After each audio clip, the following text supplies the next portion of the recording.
If you don't mind, I'd just like to take a couple of minutes to overview who Dress for Success Worcester is, because there's a lot of misconceptions about what our local Dress for Success affiliates do. As you could well imagine, the name of our organization, Dress for Success, leads to a lot of those misperceptions.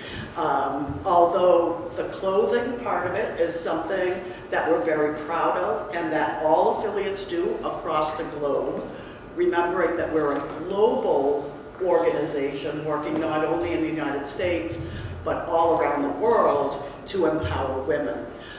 So as I said, the clothing is part of what we do, but the other parts of what we do is to support a woman as she enters or re-enters the workforce. Just to let you know, our women range in age from the age of 18, and the most mature woman I've worked with was 66 years old. Unfortunately, in her situation, she had not worked for more than 25 years. However, her husband became terminally ill, she lost her house due to medical expenses, and she needed to figure out how to gain some income. So after many decades of being out of work, she had no idea where to start. We came in through our individual coaching program and helped her develop a competitive resume, practiced interviewing skills with her, and I'm happy to say that she got a job that was enough to supplement her very small Social Security income that was gained. Our women are also range from entry-level work. We work with a lot of women in service industries. So we work with women from entry level all the way up to C-suite. We coached a woman last year that was going for a vice president position in an extremely large utility company. So it's not just entry level. Many of the women we work with have some college. About 20% of them are college graduates.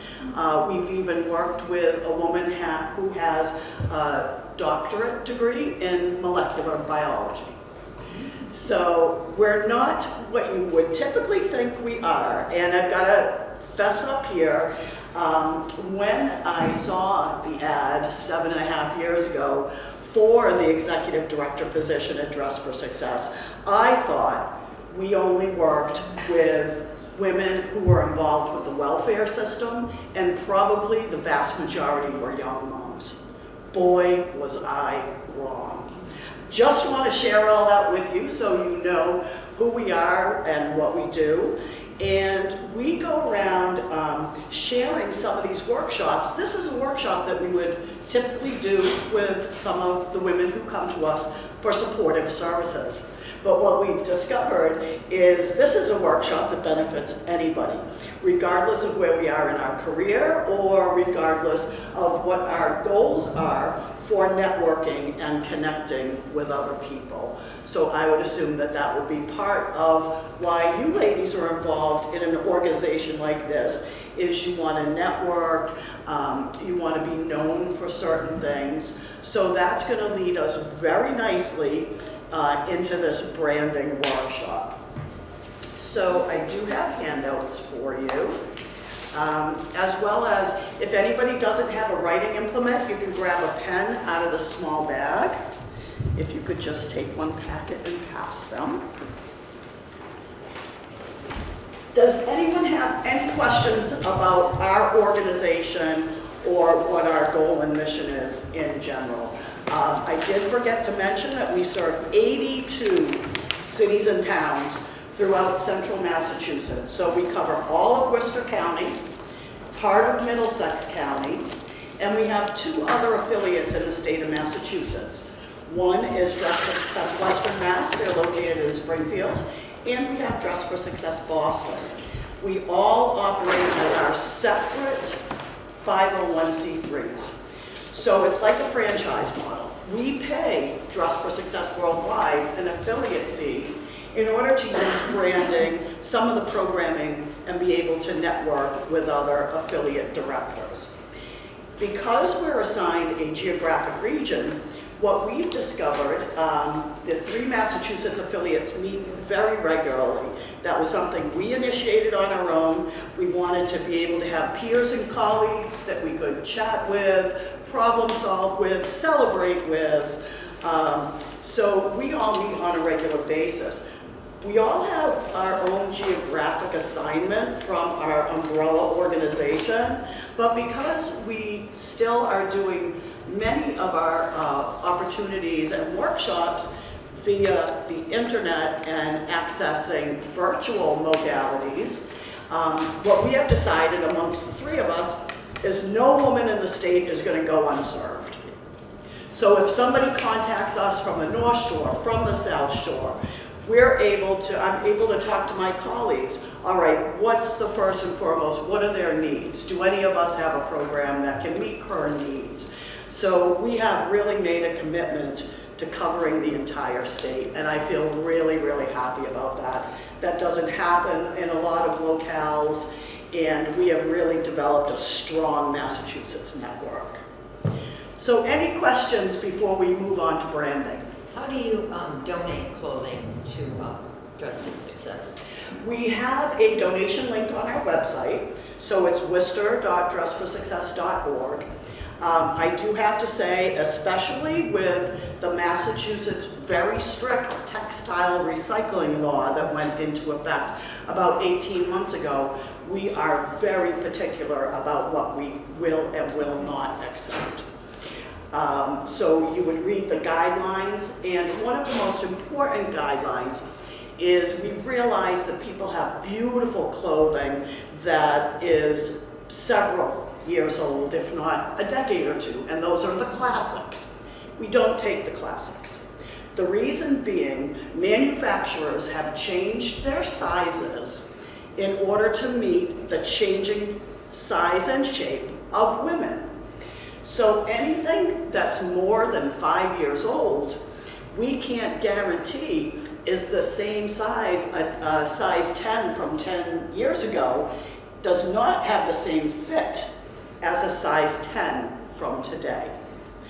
Because we do a lot of our suitings virtually, we have to ensure that when we send the clothing out to the woman, if she's had a virtual appointment, that we're 99% sure that's going to fit her. So that's the reason for the look back of only 5 years. There's certainly other places that you can donate clothing to, but because we are serving such a particular need, and that's for the woman to go on an interview, or for her to procure a capsule wardrobe for her first week or 2 at work, we really, really need to abide by our guidelines. If you have other types of clothing, you can certainly reach out to us, call us, 508-796-5660, and we will do our best to find another nonprofit that we know elevates and uplifts women that you can donate those other clothes to that don't necessarily meet our criteria. Did that explain everything? Yes. Okay. Awesome. So let's move into branding. Does everybody have their workshop sheets at this point? All right. Does anybody know what branding is? We've all heard the term, but do we know what it is? Can anybody just throw out ideas? And nothing's wrong. It's only wrong if you don't step forward and try and participate. So no judgment zone here. We're not Planet Fitness, but there's going to be no judgments.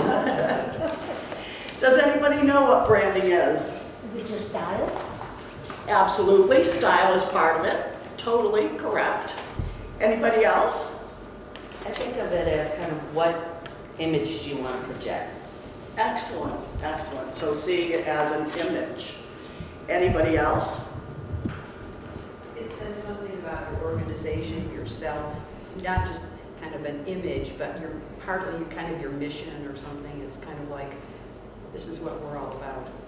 Absolutely, absolutely. And you were talking a little bit there about organizational branding, personal and professional branding, and it all is done for a certain reason. So personal brand, and this is the definition that I like to use because it's the simplest. Personal brand is the intersection of how you see yourself and how others see you. So it's that area where those two circles overlap, what you think of yourself and what other people think of you, and that little area in the middle where they overlap is what your brand actually is. So it's both internal and external. A personal brand is comprised of who you are, what you stand for, the values you embrace, and the way in which you express those values. The more that you are uniquely you in your branding, the more magnetic and credible you become. And according to Wikipedia, personal branding is the practice of marketing people and their careers and companies as brands. It's an ongoing process. So you're developing and maintaining a relationship and a reputation, and it's an impression that you have of an individual or group or an organization. So knowing that, knowing what branding is, how is it used? What do we do with personal branding? Why is it kind of important for us? Anybody?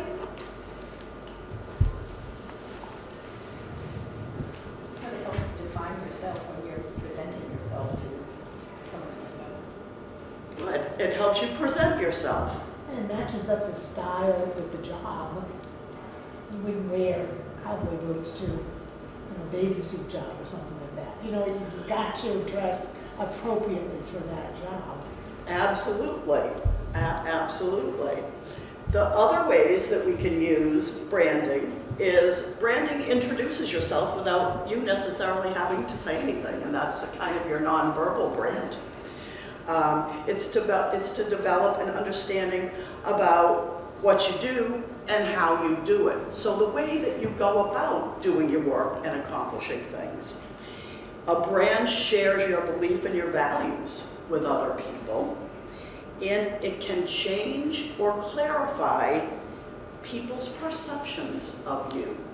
Remember, a brand is always evolving, and oftentimes people will see one part of you or hear one part of you, make assumptions, and then when they get the rest of the picture, it may change their initial thoughts. You can also use branding to influence others. So as you can see in the handout, branding can be shown, explored in many, many different ways in which you go about doing things, or various aspects of you. So the first being visual, body language, and presence. Can anybody guess what some of those areas might be? Where would that come from? Where would you need to pay attention to your visual body language and your physical presence?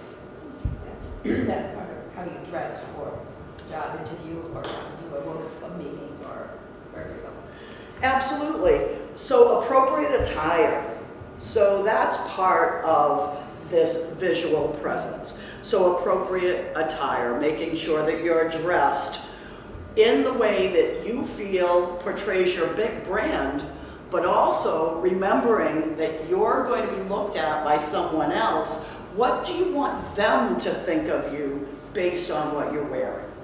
I have to tell you, the women that we work with who are going for interviews Pre-pandemic, you had about 7 or 8 seconds for the interviewer to make a decision about whether you were worthy of his or her time and whether you were going to go in the callback pile or the rejection pile before you even said hello.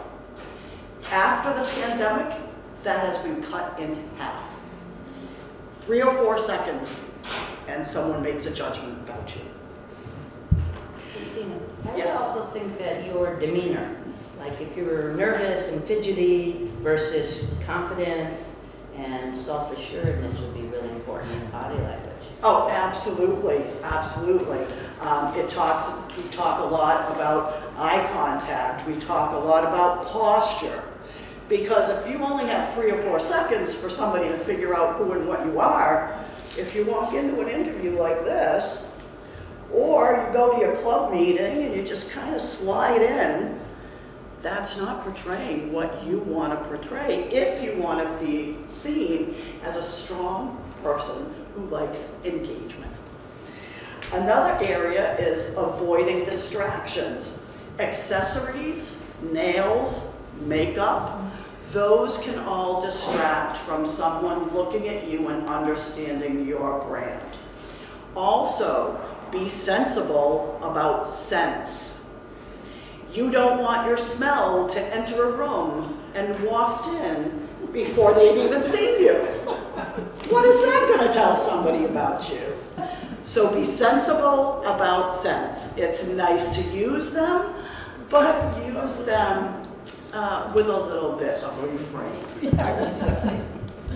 Again, warm smile. If you go in and you look panicked, and this goes back to, presenting yourself, you either look panicked or you look depressed. Just remember, you want to portray what you want that person to see. They're not going to see beyond what your facial expression shows them. They don't know what's deeper than that. So just make sure that those things, your posture, and as a matter of fact, when you're meeting someone new, shaking their hand. You don't want this timid little wet noodle, hey, or you don't want to go. So what we tell women is to grasp someone's hand up and down twice and pull back. So things as simple as that will tell somebody who's interacting with you who you are. Another thing that I have seen, especially since the pandemic, is your remote persona. When you go on that virtual meeting, what does your background look like? And what is that telling somebody about you? Are you in a messy bedroom with an unmade bed with things all over the place? Is that the persona you want somebody on the other end of that remote call thinking about you? I've also seen people who have made some pretty serious baubles, and it was on a board meeting call. The woman did not realize that her camera showed not only her upper body, but her lower body, and she had on no pants. Imagine!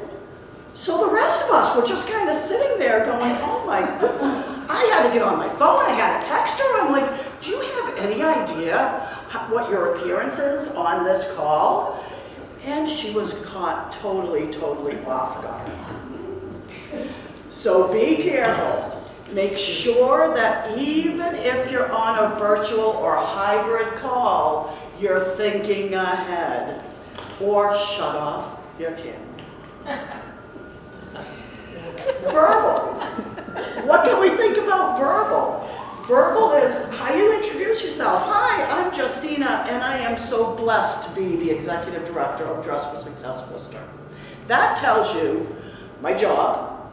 That tells you how fortunate I feel to be in my job, in where I work.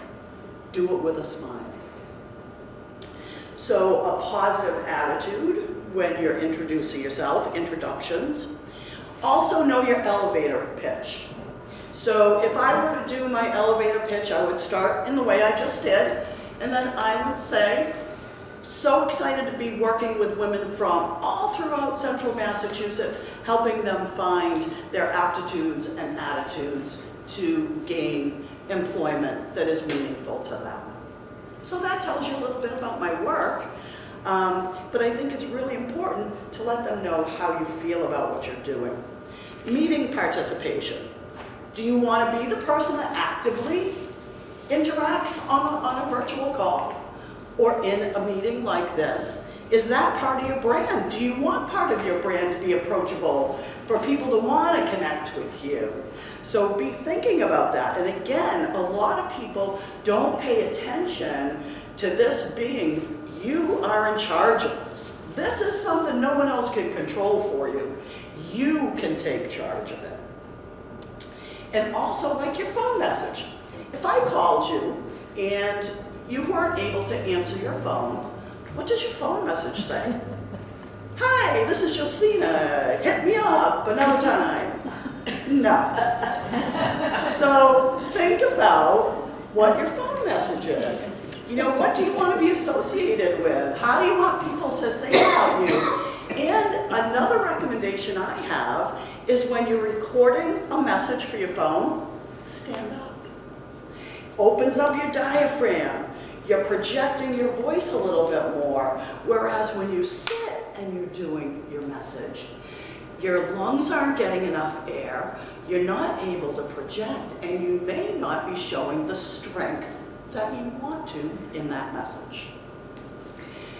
Now let's think about written. Written is things like including emails, meeting notes, letters you write. Those are all areas that you can show your brand. So you want to include your brand whenever possible. Think about, what does your email signature look like? And what does it tell somebody about you? Your email signature is really a great opportunity for you to either put in a quote that you really believe in, and of course, please make sure the author is also listed if you're borrowing a quote from somewhere. Or you can have a link to something you believe really strongly in under your signature. So again, thinking about all those various ways that people are going to be looking at you, interacting with you, and accessing who you are. And the last piece is social media. Social media, you really want to ensure that your brand is coming through on your public pages. If you want to put a picture up of you out with the girls hoisting back a bunch of wine, please make sure that your page is private. Remember, anything that we put out on the web is available forever, regardless of whether we delete it or not. Also, please know that when you're going for an advancement in your career, when you're looking for a job, when you're trying to join an exclusive club, you haven't given them permission to Google you, but guess what? They are going to Google you. I would recommend anyone in this room, Google yourself, see what comes up.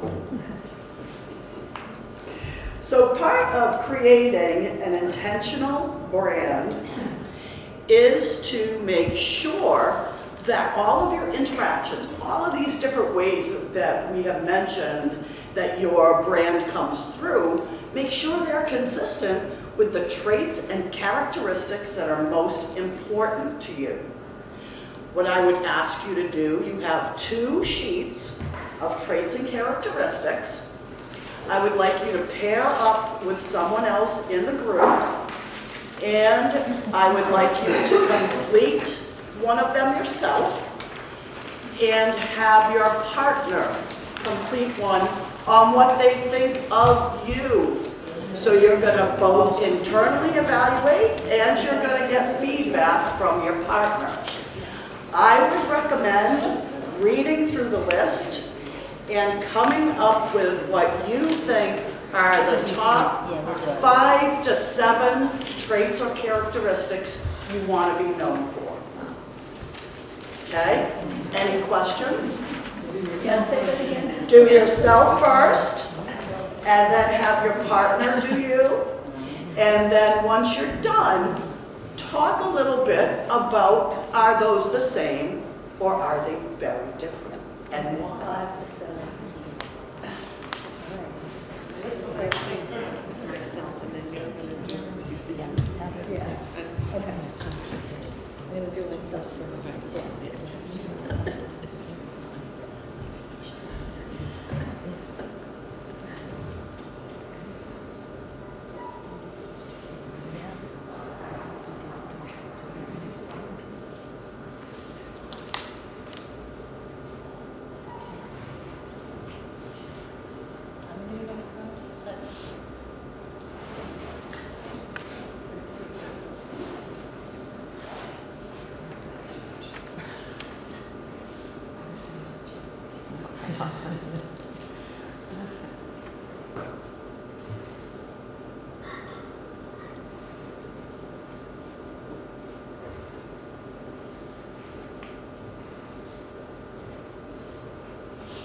To take a look and see if there's differences. So you want to fill it out for yourself, and then fill it out for your partner, what you think are your partner's characteristics and attributes. And then discuss them.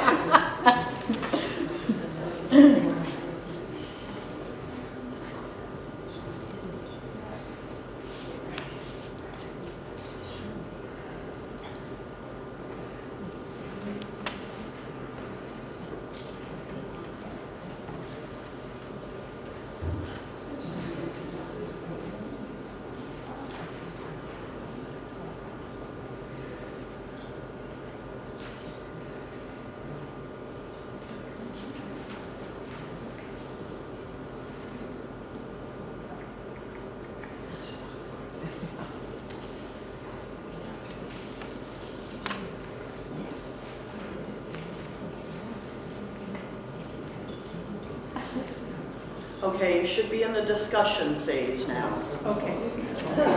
Let's not belabor the point, let's just go through, we can dig deeper at another time. So let's chat with each other about impressions. What did you think you were? Does your partner see you the way you see you? Is the bottom line question. I did not. I put zeros. Okay. Yes, I got one mark for me. Now if I can find which column I'm in. No, I didn't get which one. No, I didn't get one. I got the sensitive. Yeah. No, I don't know. I can see sympathetic and friendly. I also got social influence. Okay. I didn't get you. Okay. So do you want me? Oh, go on then. Shall I tell you what I got for me? For me, I got cheerful. And we'll just take another 3 minutes for this part of the activity. Straightforward, easygoing, honest, and self-confident. They all sound like bad things, don't they?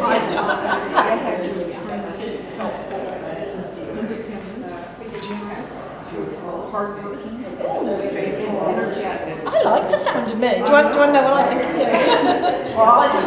Did you do that? Oh, go on, so you like it.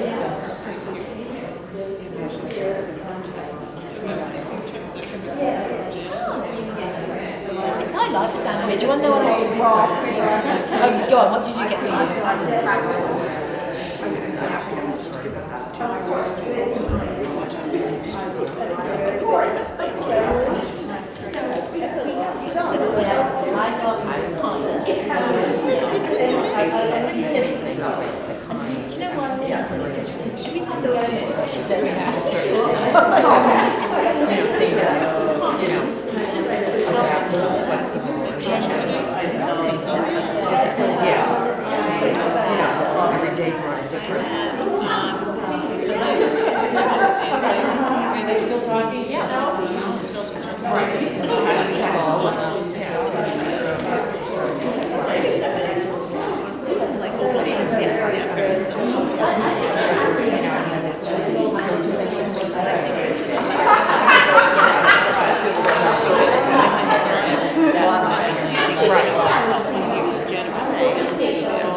And that's something when we come back as a group, we're just going to take a couple of minutes to debrief to make sure you bring that up.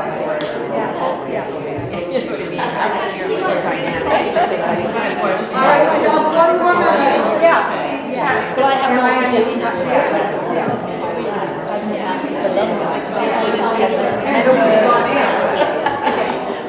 And I know the reason. I just didn't know the expectations. But to be honest, the library is fairly modest. We don't go around fussing about what we're doing.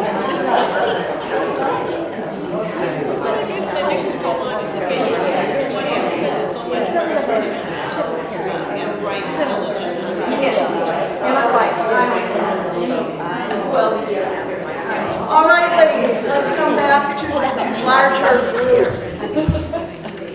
We just have a couple of minutes to debrief on this. Was there anything that you wanted to bring back to the group that you discovered through doing this activity? I thought that we did a 3. Okay. And I've known Marie for a long time, and Marie, when she decided what she was, and I decided what Marie was, we've got very similar. But I think that's because of the length of time I've known Marie. And actually, Nancy and I were far adrift either, but Nancy's newer, so we know her not as well. So Okay. it's kind of harder to, but it was good, I enjoyed that. Yeah. Excellent, excellent. Anybody else have any feedback they wanted to share with the group? Well, and we found that some of the words were similar. Yeah, we found. Yes. Behind the meaning of the word. Absolutely. Even though we didn't have the same words, we had one of those similar words. Excellent. So we felt like. Excellent. Now, you can take this activity one step further if you choose to. So from now on is going to be, if you choose to pursue learning more about yourself and being more intentional about your brand, that's kind of what we're going to be talking about. The next step that you can do with these traits and characteristics that you've done on yourself is to hold them in front of you and go on your social media page and say, okay, do my posts show this about me? Go on your LinkedIn page, go on your Facebook page, if they are public. If they're private, your private group knows who you are and they're going to give you some grace if you do some kind of bout of your alignment posts, and they'll still love you. But if you're looking for a job, if you have a public page, please go ahead and see if your posts are consistent with the traits and characteristics you want to be known for. You can also double check your email signature. You can also double check your phone message. Does this come across as blah, blah, blah? And if it doesn't and you want to, then go ahead and make a change. The next step, and this is diving deeper, you may or may not be interested in doing that, is to go through your personal and professional brand SWOT analysis. We have always done SWOTs in business. Let's do them on ourselves now. So internal is your strengths and weaknesses. External is opportunities and threats.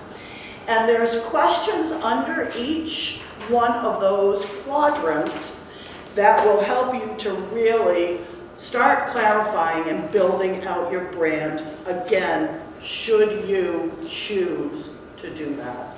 Remember, you're in charge of your brand. You may or may, it may be something you're interested in pursuing further, and it may not. I'm just giving you some tools that you would be able to move forward with the development of your brand. So, strategy questions for you to ask yourselves is my current brand, in other words, what people think of me or what I show in this various areas, either by my attire, by my attitude, by all of those elements we talked about, is my current brand a true reflection of me?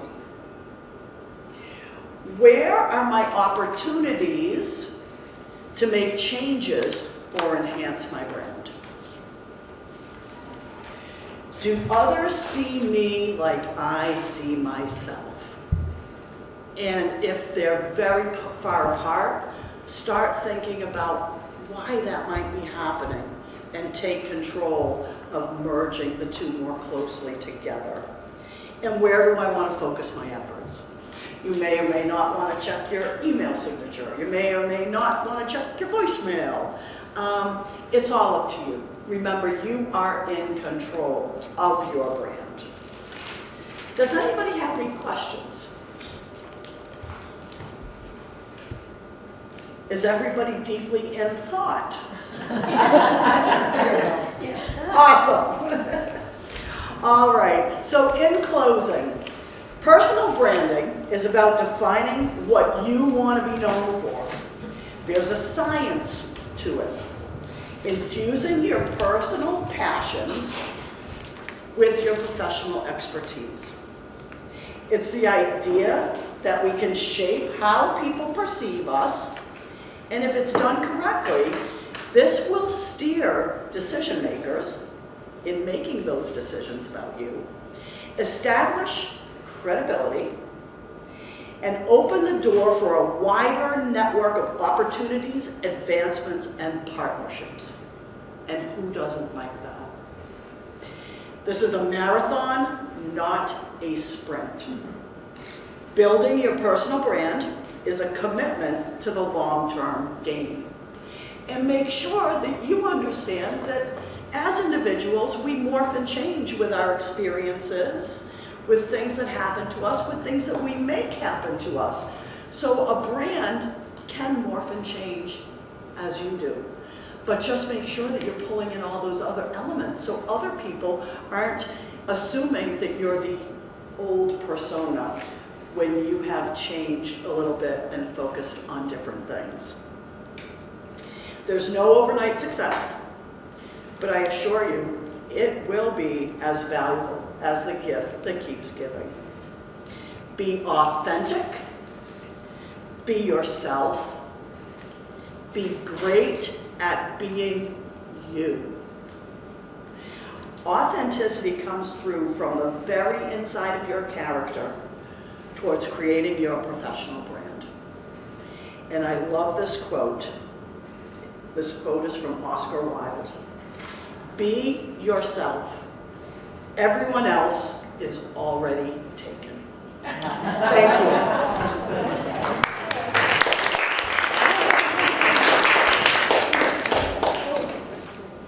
So I understand that doing these kinds of workshops is a big part of what you do to help prepare women to interview. What other kinds of workshops do you do? The workshops that we do, and I passed around one that we're just launching now, is a public money matters workshop. So that's on improving your financial health.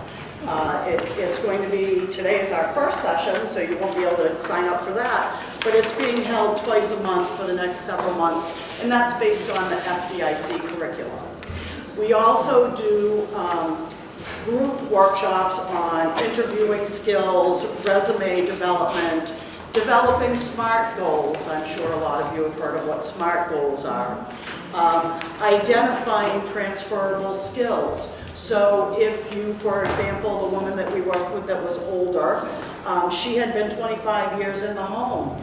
we were able to work with her to identify which of the skills that she used while she was at home an employer would really love. So we were able to, for example, planning a meal. You know, that's planning a project, that's purchasing necessary items, that's time management. So all of those workshops we would also be able to facilitate. So we're there for anybody in the community. You don't have to be low income. If you would ever like to reach out to us to access our services, feel free to do so. They're provided free of charge. I need to raise our organizational money year over year to be able to do that through private donations, foundations, and our special event. And yeah, that's about it. Anything else? Any other questions, feedback? Thank you for spending your time with me this morning. I really appreciate it.